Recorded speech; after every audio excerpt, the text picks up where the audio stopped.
It says start.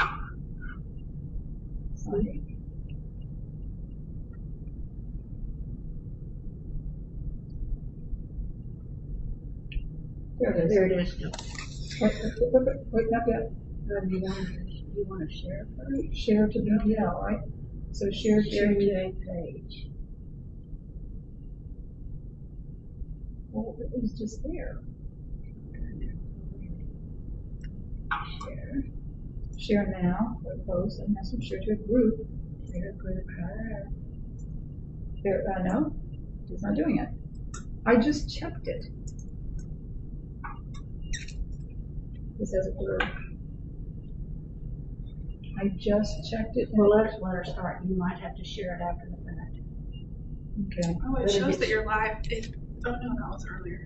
Share post, share now, send messenger, share to a group. More options, doesn't have it.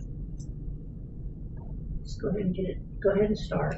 Welcome to our Life Hacks program. We plan to have the video by Chefs Tara Burkhead and Seth Day from Tri-County Tech uploaded as soon as we receive them.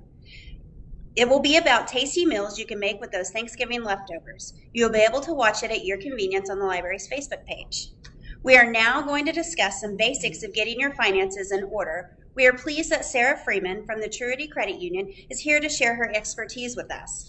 Sarah Freeman is the Vice President of the Business Development at Truity Credit Union for 15 years, and she has served as a community advocate representing Truity in both the Bartlesville and Houston markets.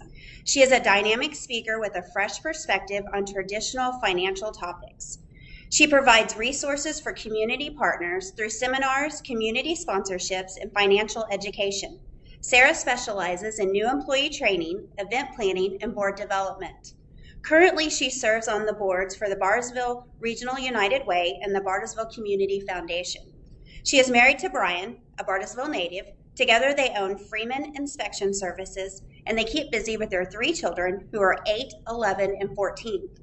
Sarah is a born collaborator and enjoys creating partnerships, associations, coalitions, and friendships that will inevitably create a better Bartlesville. Let's welcome Sarah. Thank you. Well, this is a first for me. I am so excited to be here and to be talking to you all about budgeting today. I am very excited about this camera that's in front of me and moving around, so I may jump up and dance just to see if it will follow me. No, that probably won't happen. But I am excited to be here today and talk to you about budgeting. I know that budgeting is not always the most exciting topic, but it is something that everyone has to do in their life, or at least they probably should be doing if they're not already.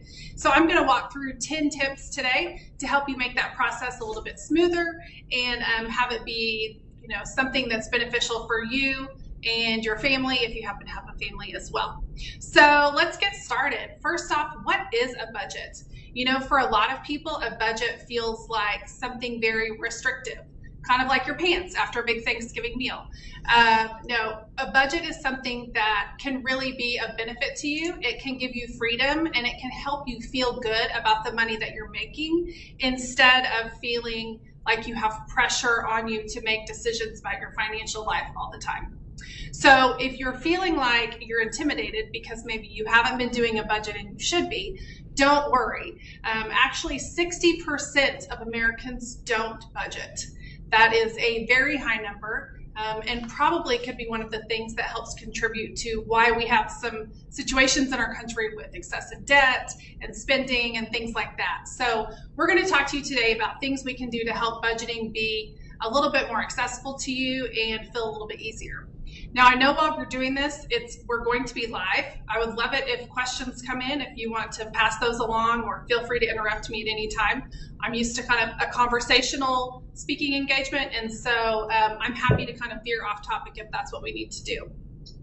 So one of the first things to think about when you're setting up a budget is bringing in the people.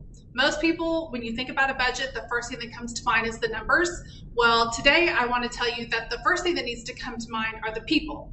Who is going to be involved in the financial decisions regarding your money? If you are a young student or a single person, it may just be you, and that may be totally fine, and you don't need to consult with anyone. But if you have a partner, a significant other, a spouse, a child, a parent that you share responsibilities with as far as rent or a home, you have to bring those people in so that they can better understand what's happening with the budget. For people that are married, most often you tend to marry someone that's opposite of you. So for example, I am a spender. My husband is a saver. So we have to work together to come up with decisions that are going to benefit our family and our budget, because otherwise we'll just be fighting each other the whole time. And if you're working with, let's say, a parent and the two of you are trying to pay bills together, it's important to know who's responsible for what. And if one of you is trying to follow some rules that you've set out and the other one is not, you're just going to kind of end up in disaster. So it's really important to make sure that everybody comes together and helps work on the plan at the same time. Also, if you happen to have children, working on a budget is a great way to teach your kids about the value of money. If they see you making saving a priority, then they will also make saving a priority as they grow up and as they become older as well. So it really can be great for everybody if everyone's involved.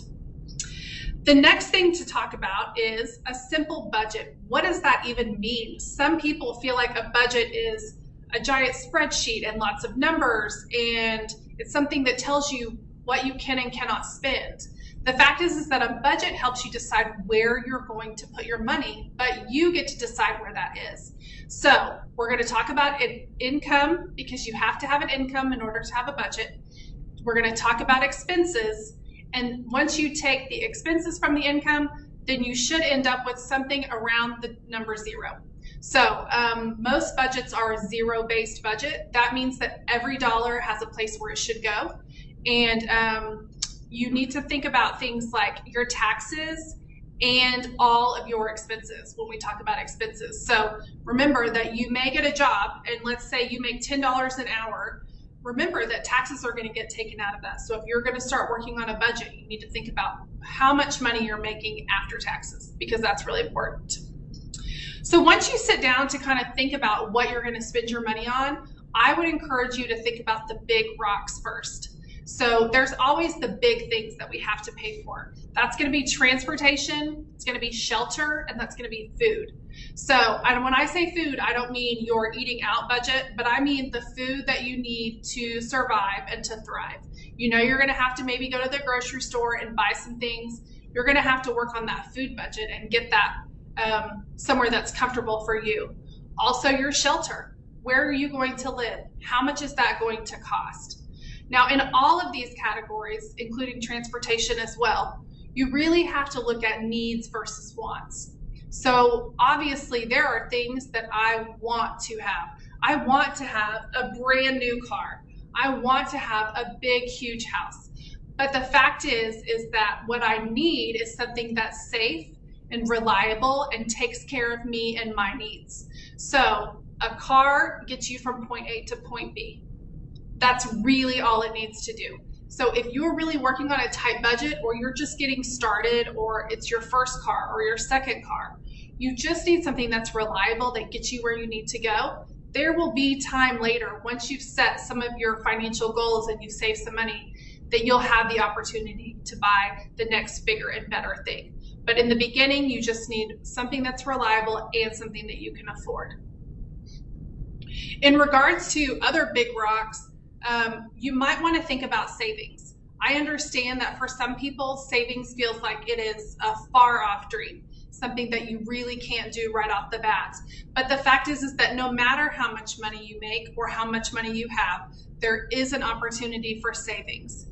There's a rule out in the universe, in the world, and it's 50-30-20. The concept is that 50% of your money goes towards your needs, 20% of your money goes into your savings, and then 30% of your money goes to your wants, and those are more of your discretionary funds. And so if you can try it in the beginning, even if all you did was sort out your expenses by 50% needs, 20% savings, and 30% want, that would be a great starting place just in the very beginning. There's also something in regards to an emergency fund. For example, I don't know about you, but I was not expecting a pandemic in 2020. I was not expecting there to be major shifts in the economy and in people's jobs and in the amount of food I was buying at my house because I was no longer eating out or leaving the house for that matter. So having an emergency fund is really helpful for things that come up that we don't expect. Now, obviously, a pandemic is not going to happen all the time, but you never know when you're going to have a tire blowout, or you're going to have a situation with your air conditioning, or you're going to have an unexpected medical expense. Those are all things that we don't necessarily have in our budget, but if we've put money into an emergency fund, then there's a chance that we can take those things a little bit more gracefully. Now, if you're looking on the internet and you search emergency fund, Dave Ramsey is probably going to come up. He is an incredible financial guru, and he suggests that you have $1,000 in your emergency fund. Now, I can tell you that when I graduated from college and started my first job, the thought of $1,000 in a savings account seemed really far-fetched.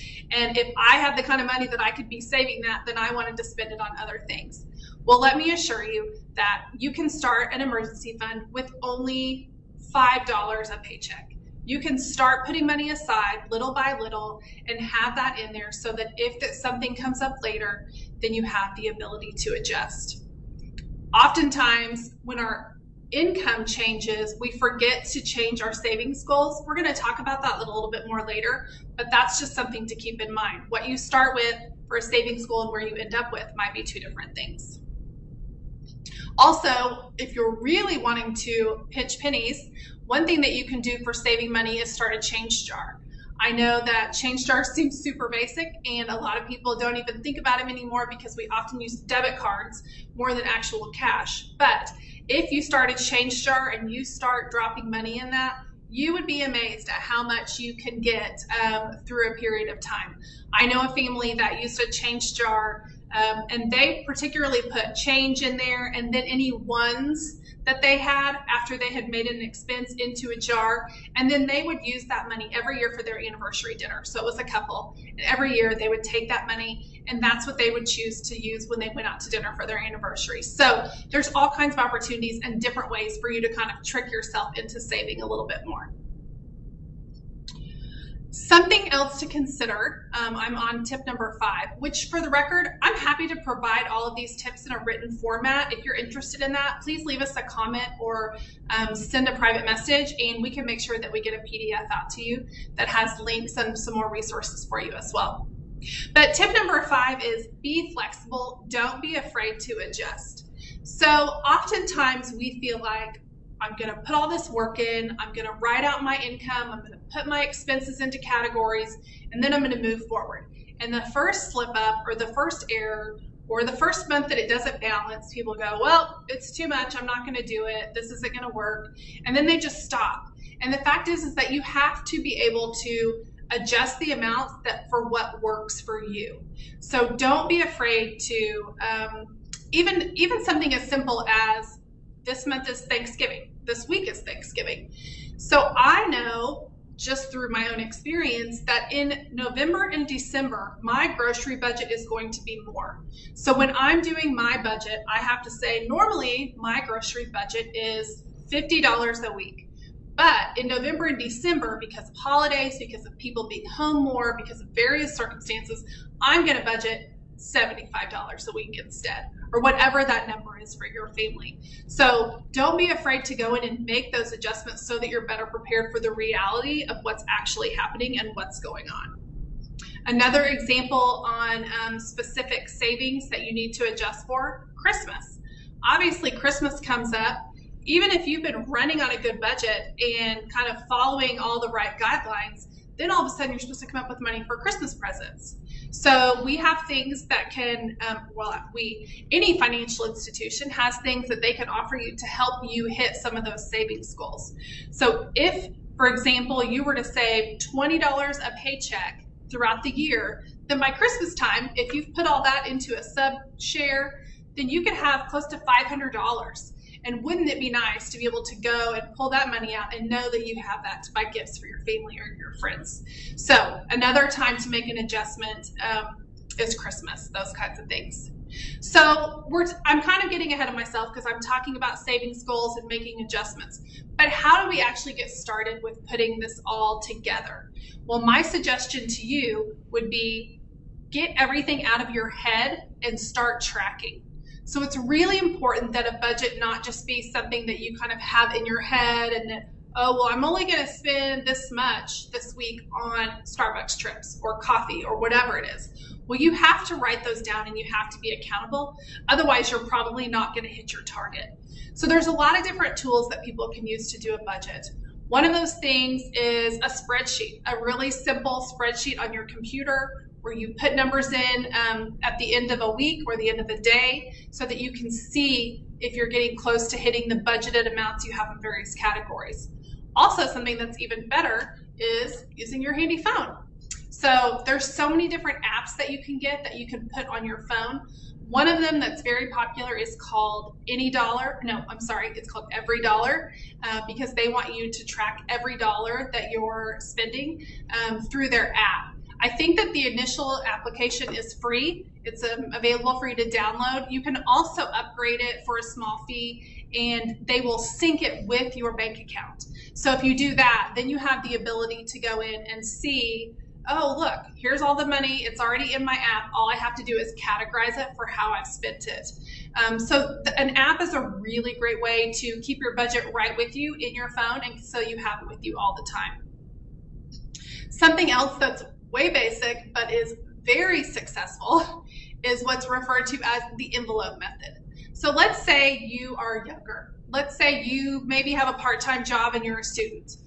One thing that you can do to kind of decide how you want to spend your money is to put it in envelopes and label those on the outside. So if you want to say, I'm going to spend this much money on going to Quick Trip and this much money buying gas for my car and this much money for savings, then all you have to do is cash out whatever your paycheck is or however you're making your money, put it in those envelopes, and then when that envelope is open, you're out, you're done, and you don't have to worry about spending any more money from any of the other envelopes because you keep them separated and keep them labeled. Additionally, at the end of the time frame, whether that's a week or a month or whatever it happens to be, if you go through your envelopes and you have extra left over, that's a great way to put a little bit extra in your savings and try and get ahead of the curve on that. So an envelope method, very basic, but again, very effective for taking smaller amounts of money and sorting them out so that you can easily track where you're spending. In regards to an envelope method, something else to consider is that for some people, cash can be very easy to monitor, especially in areas where you tend to overspend. So if you know that one of your places that you like to spend a lot of money is when you go to Quick Trip. So it's really great to stick to cash in those areas because then you know how much money you're spending. Sometimes when we're just swiping our debit card all the time, it makes it really easy to just add on $1 here or $1 there, and you don't track really how close you are to your budgeted amount. So cash can be really good for those areas. So anything like entertainment, shopping, or like I said, convenience stores, coffee, that kind of stuff. Those are kind of a good place to keep track of cash. Personally, for me, I like to get my nails done. So I keep a cash stash in my wallet so that I know how much I have for that. Because otherwise, I might choose to go more frequently than I really need to just because I find it to be relaxing and fun. So I know that if I don't have enough cash to get me through, then it's time for me to pull back and maybe not spend as much time doing that. So cash is great for areas where you overspend. Okay, number 8 is give yourself a cushion and budget for what you like to do. I think this is one of the areas where people tend to get off track when they're working on a budget, and it's so, so important. So for example, if you really enjoy going out to eat, that's something that really brings you joy. You like to spend the social time with friends. It's where you gather. It's what you like to do. Then you need to budget for that. You may not need to budget as much for groceries, or you may choose not to spend as much on gas because you're not driving around all the time, you go with your friends, or whatever it happens to be. So budget for what's important to you. In addition to that, family outings might be important to you. I know that for my family, I would much rather cook dinner and stay home during the week, because I know on the weekends we have money budgeted for a family outing. We're going to go to the trampoline park or the zoo or a baseball game or all those places we used to go before there was a pandemic. All those places that we can still safely go as long as we wear a mask. So, you know, whatever you decide to do, set the money aside so that you get to do that. A budget is supposed to give you the freedom to spend money in the way that you want to. It's not there to enforce or restrict you in ways that make you uncomfortable. Yes, there are going to be times that you want to go and spend more money on one thing than you should. But if your budget makes you feel icky and you don't like it, then you're not going to stick to it. And it's not going to be something that helps you develop long-term habits that are positive. So always, always flex your budget so that you're allowed the opportunity to do the things that you really like to do. Number 9 is limit credit and pay off debt. So one of the things that can very quickly throw a budget into the twilight zone is too much debt. Very often we can be enticed by credit card offers. I know, for example, if you're looking at maybe you need to buy a bed or a mattress or something that you need for your shelter, right? Something you need for the place you live. It's really easy to think about the idea of, well, let's just put that on a credit card. We'll space it out over, 97,000 months, and they're not going to charge us interest, or whatever the terms might be. The fact is that eventually you do have to pay for it, and if you don't pay for it within the time that's allotted, you can get some really hefty interest charges that are going to really throw you out of whack. So it's better to spend the money that you have by using a cash system or actual money in your checking account, as opposed to using more debt. Now, you might be watching and saying, well, I've already got debt, so what am I supposed to do with that? How can I work that into my budget? Well, you need to decide what your minimum payments are. You need to make sure that you have those in your system, in your budgeting app, because it will say what payments do you need to make. And then try and work on paying that down. So there's a really famous debt pay down method called the snowball effect. And that concept works like this. Instead of looking at your cards, let's say it's credit cards, instead of looking at your credit cards by which has the highest interest rate, because those are costing you the most, look at them along the lines of which one has the lowest balance. Because if you could work on paying a little extra to get that one paid off, then you can take the $15, $25, or $50 that you were paying on that one a month and add it to the next balance, the next lowest balance. So then you're snowballing, right? You're adding each payment from the previous debt to the next, and it allows those payments to get larger and larger so that then you're paying off that debt quite a bit faster. So the snowball method is really great. I would encourage you to research that if you're someone that's trying to figure out how to pay debt. Additionally, and this is just a little banking information here, interest rates are incredibly low right now because of all the things that have been happening in the economy. So it could be time for you to look at a debt consolidation loan or a personal loan to help you pay that off at a lower amount. Because if all you're doing is paying your minimum payments every month, it's going to take you much, much longer to get those amounts paid off. So see if there's a way that you can talk to your financial institution, or come see me at the credit union, and we'll see if we can help you pay that debt down in a more economical way for you. And then the last point that I have in regards to budgeting is set goals and work towards them. Let your budget show you the way. So you really do have the option to put goals into your budget, whether it's for savings or reducing debt or putting more money into your fun account so that you can do more things with your family or your friends. Really adjust that, set those goals, and then start working towards them. It really does make you feel incredible when you pay off a credit card. I'm getting ready to, probably for the first time in my life, pay off a car, which is pretty exciting, just because I feel like I always switch cars before it's time to get one finally paid off. And I'm pretty pumped about making that payment, to tell you the truth, because that's going to be an influx of cash that I have now that I'm not making that payment every month. So work towards those goals.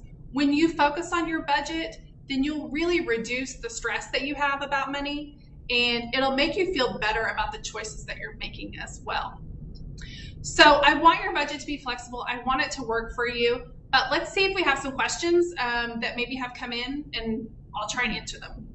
You had mentioned the snowball effect, and that's where you have it like right where you have debt in one area and debt in another area, and you take the one that you have the least amount of debt in and pay that off first. Is that something? I think I remember Dave Ramsey, Yes. someone that talked about that. And I know I did that, and it helped me to get my student loan completely, oh happy day, paid off and work with any other debt that I had. So yeah, the snowball effect is a Dave Ramsey. It's one of the baby steps as far as his program is concerned. And it really does work to help people manage their debt a little bit better and feel like they're making progress. That's really the key, is once you can get one tiny thing paid off, then you just feel like you can breathe a little bit better, and then you work to the next and the next. Do I have to have a bank account to start a budget? And if I do, what do I need to set my bank account up with? Oh, that's a really good question. So first of all, no, technically you don't have to have a bank account to start a budget. If you are in high school and maybe all you get as an allowance is some Christmas checks from grandma or birthday money, you can start with an envelope method of your own and a piece of paper to determine how you want to keep track of that money. However, if you're getting to the stage where you're earning an income, you have a part-time job, something like that, I would encourage you, yes, go to a financial institution. You're going to need a photo ID, or if you're under 16, you're going to need a parent or an adult to co-sign with you most of the time. So just take that in there and open a simple savings account if you just want to have a place to save the money, or you can get a checking account with a debit card if you feel like you're going to be responsible enough to know this card, I can only use it if I have money in my checking account. But those are both great tips for kind of once you start having more income coming in, making sure you get that checking account set up. Sure. what is the difference between a credit union and a bank? Oh, And how would I go about deciding which one I want to use? sure. So I love this question. The difference between a credit union and a bank is fairly simple. Basically, a credit union is a full-service financial institution. So all of the services and products that a bank can provide you, a credit union can provide you those same things. However, we are not-for-profit. So a bank has a board of directors that are paid. So they have people that they're responsible for making money for. A credit union doesn't have a paid board of directors. Our board of directors is volunteered and community-based, actually. So we, in turn, aren't paying them, and we're not paying shareholders of our bank. At the credit union, we take that money that would be our profit and turn it around and invest it in our technology that we offer. We invest it in our business so that we can offer you lower interest rates on loans and higher dividends on your savings as well. So from the outside perspective, they look and feel very much the same. From the inside perspective, we offer you a lot of the same products and services. We just tend to invest our money in a little bit different way. So we're really investing more in our members as opposed to our shareholders or our owners. If you're interested in trying to decide which one works for you, I would encourage you to pull up a bank and a credit union online, look at their fees, look at their checking accounts, see which one may cost you more money, because you want to make a decision that works best for you. If you're someone that uses your debit card all the time, then you may choose to get an essential account where your account is free because you're swiping your card and you don't have to worry about it. If you get to a point later where you have a higher savings and you know you're going to keep more money in the bank, then you can pick a different kind of account that gets you more benefits because you're keeping your money there. So there's lots of different options depending on where you are and what's going on in your financial world to help you make that decision. What's the smallest amount that you should start with when setting your monthly budget to put in your savings? The smallest amount to put in your savings when starting a budget. You know, I said earlier the 50-30-20 rule, and that the 20% was a great place to start saving. I don't think that that's terrible, because really, if you think about it, let's say you have $5. That means that you're putting $1 in your savings and you're keeping $4 to spend. I mean, that's a pretty basic way kind of looking at it. But to be clear, there's no mandatory minimum that you have to get. We just want you to commit to putting a certain amount into savings every time you make a deposit, so that you're helping yourself and helping provide your family or your situation with a better financial future. And I would also say there's lots of ways that you can automate your savings. So for example, I choose to have money taken out of my paycheck and put into my savings account automatically every time I get paid. I never see that money. It doesn't come to me. A lot of it goes to my daughter's savings account or to various other things that I have to pay for.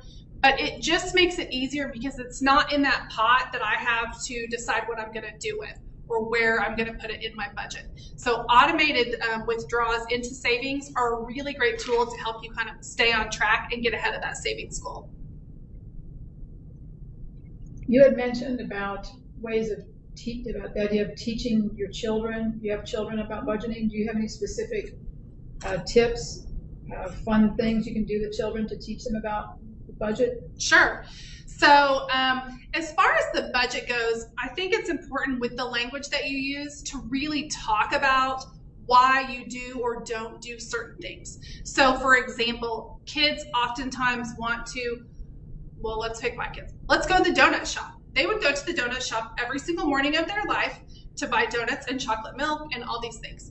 Well, sometimes what I say is, you know, I know that you want to go get donuts today, but I think we might have a chance to go to Brahms later in the week. So would you rather have your donuts now, or would you rather go to Brahms? Because our budget is only going to let us do one of those things. We've only chosen to put this much there. So which one of those is more important to you? They're probably going to want to do whichever one is closer in time, which means it might be donuts that day.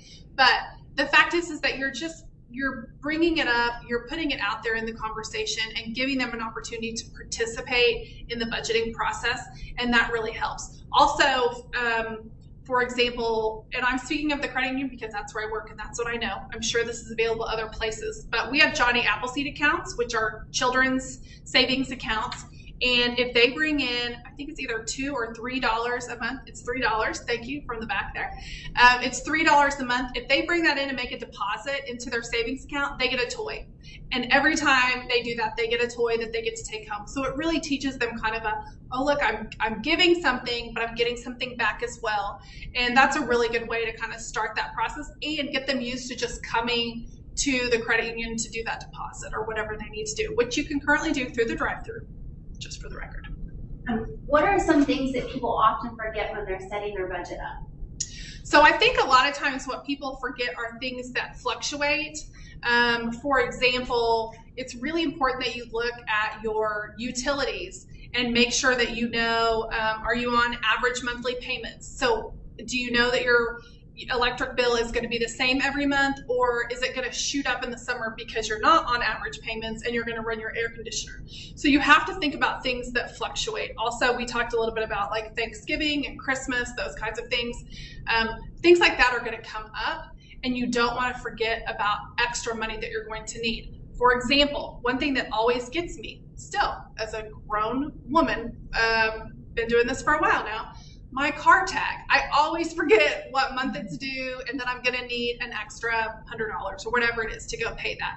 So there's ways that you can go in. If you have a checking account, you can go into your online banking and download all of your transactions. You can download them for a whole year if you want.